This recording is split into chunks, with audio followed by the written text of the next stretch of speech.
नमस्ते।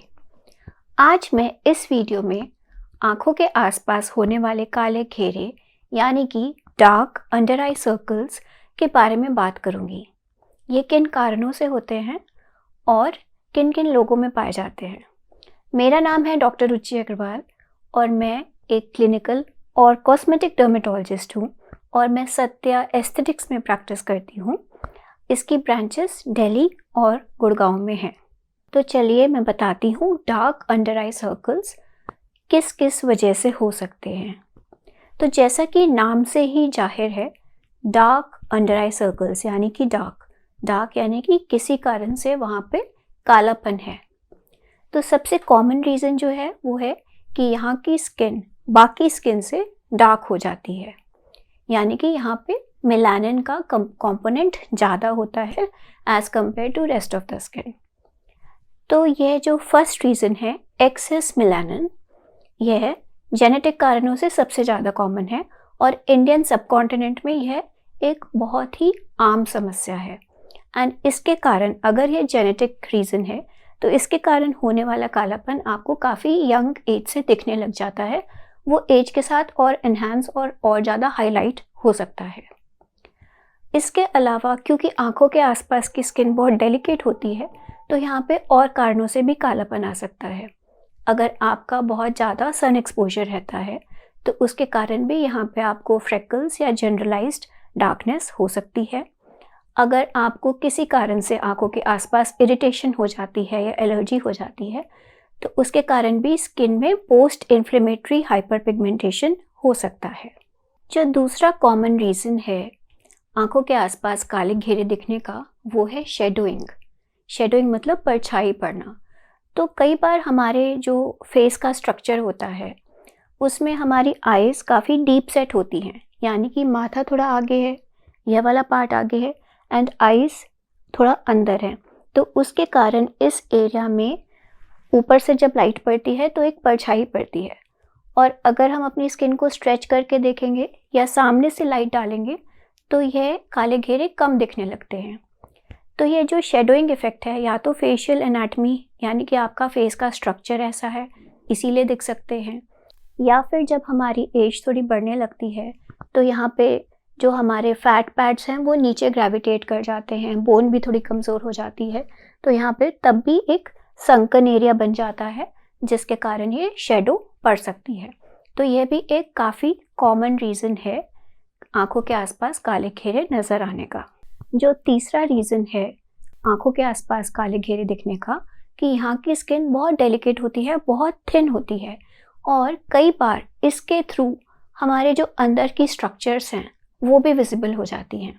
तो यहाँ की आँखों की स्किन की एवरेज थिकनेस ही 0.5 मिलीमीटर होती है और अगर कुछ लोगों में ये और ज़्यादा थिन है या एज के साथ ये और थिन हो जाती है तो फिर यहाँ के जो अंदर के स्ट्रक्चर्स हैं जैसे कि यहाँ की ब्लड वेसल्स, यहाँ की मसल, वो उनका भी रिफ्लेक्शन कई बार नज़र आता है तो उसके कारण एक ब्लूइश पर्पल ह्यू यहाँ पे नज़र आ सकता है। एक और रीज़न जो अंडर आई डार्क सर्कल्स का है वो है लीकी ब्लड वेसल्स। यहाँ की जो स्किन है उसके नीचे बहुत ही रिच वैस्कुलर नेटवर्क है, यानी कि यहाँ पे बहुत सारी पतली पतली ब्लड वेसल्स होती हैं। तो अगर इन ब्लड वेसल्स के थ्रू थोड़ा थोड़ा ब्लड लीक आउट करता है और ये जो ब्लड है जब लीक आउट करता है तो इसमें जो हमारे रेड ब्लड सेल्स हैं उनका जो नॉर्मल पिगमेंट होता है हीमोग्लोबिन, वो स्किन में बाहर आके हीमोसिड्रिन नाम के एक ब्रेकडाउन प्रोडक्ट में चेंज हो जाता है एंड हीमोसिड्रिन भी एक ब्राउनिश टिंज यहाँ की स्किन को दे सकता है। तो ये ब्लड वेसल्स लीक क्यों करेंगी? यहाँ की ब्लड वेसल्स में लीकेज इसलिए होती है कि या तो आपका न्यूट्रिशनल स्टेटस अच्छा नहीं है, अगर आपके बॉडी में विटामिन सी की डेफिशिएंसी है या विटामिन के की डेफिशिएंसी है तो ब्लड वेसल्स लीकी हो जाती हैं। उसके अलावा अगर किसी कारण से यहाँ का ब्लड फ्लो स्लगिश हो रहा है यानी कि प्रॉपर वीनस ड्रेनेज नहीं हो पा रहा है तो भी वो वहाँ पे रुका रहेगा तो उसके कारण भी थोड़ा थोड़ा ब्लड लीक आउट कर जाता है। ऐसा अक्सर जो आपके एलर्जिक राइनाइटिस नाम की कंडीशन है जिसमें आपकी नोज़ बहुत कंजेस्टेड रहती है यानी कि नाक अक्सर बंद रहती है, तो क्योंकि यहाँ की स्किन का जो वीनस ड्रेनेज है वो थ्रू नोज़ भी होके जाता है। तो अगर नोज़ अक्सर कंजेस्टेड है तो यहाँ की स्किन से उतना प्रॉपरली ड्रेनेज ब्लड का नहीं हो पाता, वीनस स्टैसिस हो जाता है, उसके कारण भी यहाँ पे लीकिंग हो सकती है। तो ये भी एक बहुत कॉमन रीज़न है डार्क सर्कल्स। कुछ लोगों की स्किन बहुत ज़्यादा ड्राई और सेंसिटिव होती है और उन्हें बहुत ज़्यादा जल्दी इस एरिया में एलर्जीज़ हो जाती हैं। वो allergies because of atopic dermatitis भी हो सकती हैं या फिर कुछ कॉन्टैक्ट एलर्जी के कारण हो सकती हैं। तो जब भी इस एरिया में एलर्जी या एक्जिमा बनेगा तो आपकी टेंडेंसी होगी कि आप यहाँ की स्किन को रब करोगे। तो रबिंग से भी स्किन में कालापन आ सकता है क्योंकि यहाँ की स्किन बहुत डेलिकेट है, जैसे मैंने बताया, बहुत थिन है एंड इसके कारण रबिंग के कारण भी ब्लड वेसल्स में लीकेज हो सकता है और रबिंग के कारण यहाँ की स्किन थोड़ी सी उसकी नेचर भी चेंज हो जाती है, मतलब वो थोड़ी सी थिकन्ड भी हो सकती है एट प्लेसेस। तो एलर्जीज़ भी एक बहुत कॉमन रीज़न है यहाँ की स्किन में इस तरह से कालापन आने के लिए। एक और कॉमन रीज़न है यहाँ की स्किन में डार्क सर्कल्स होने का, वो है एजिंग, यानी कि एजिंग प्रोसेस। तो एजिंग प्रोसेस सबसे पहले आँखों के आसपास से दिखना शुरू होता है क्योंकि यहाँ की स्किन सबसे डेलिकेट होती है, तो सबसे ज़्यादा इफ़ेक्ट भी इसी पे आता है। तो एजिंग दो तरह से हो सकती है, एक होती है सन इंड्यूस्ड एजिंग और एक होती है क्रोनोलॉजिकल एजिंग, यानी कि जो हम आफ्टर 35 और 40 एक्सपेक्ट करते हैं कि एजिंग वाले चेंजेस हमारी स्किन में दिखने लगेंगे।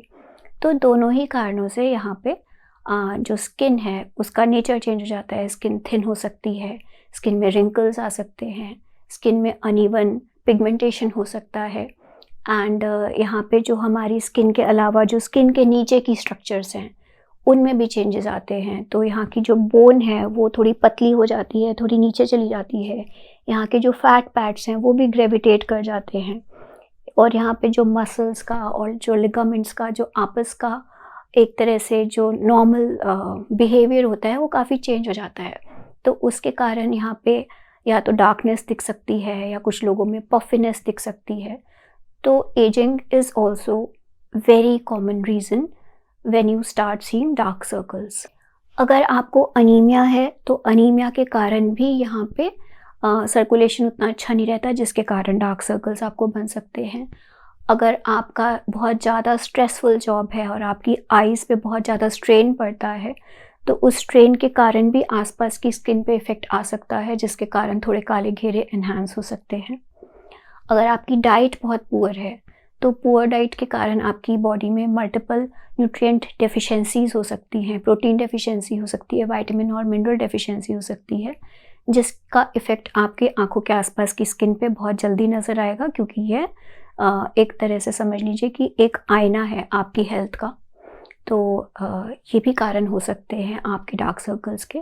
तो जैसा कि मैंने अभी आपको बताया कि आँखों के आसपास के काले घेरे होने के इतने सारे कारण हो सकते हैं और कई बार कुछ लोगों में ये कारण ओवरलैप भी कर सकते हैं, यानी कि आप में एक से ज़्यादा कारण भी हो सकता है कि आपकी आँखों के आसपास काले घेरे नज़र आ रहे हैं। तो क्योंकि कारण इतने सारे हैं तो उनका जो इलाज है वो भी कारण के हिसाब से ही होता है। हम एक ही कोई मैजिक क्रीम या एक ही तरह के ट्रीटमेंट से हर तरह के काले घेरे ख़त्म नहीं कर सकते और डेफिनेटली डाइट का, हेल्थ का, आपके न्यूट्रिशन लेवल का, आपके स्ट्रेस लेवल का, इन सब का इफ़ेक्ट काले घेरों पे पड़ता है, पर केवल वही कारण नहीं है कि ये काले घेरे बन रहे हैं। तो इसीलिए इसका इलाज डेफिनेटली पॉसिबल है। डाइट और लाइफस्टाइल डेफिनेटली मैटर करते हैं, बट उन सब चीज़ों का ध्यान रखते हुए भी अगर आपके काले घेरे काफ़ी प्रोमिनेंट हैं तो आपको डेफिनेटली ट्रीटमेंट चाहिए, जिसके बारे में डिटेल में मैं आपको अपने नेक्स्ट वीडियो में बताती हूँ। तो आप ये चैनल ज़रूर सब्सक्राइब करिए और नोटिफिकेशन आइकन ऑन कर दीजिए और आपको मैं जल्द ही नेक्स्ट वीडियो में बताऊँगी कि हम अलग अलग क्या क्या कर सकते हैं इन काले घेरों को कम करने के लिए according to their cause. So stay tuned and till we meet next time, keep saying to yourself that I love myself.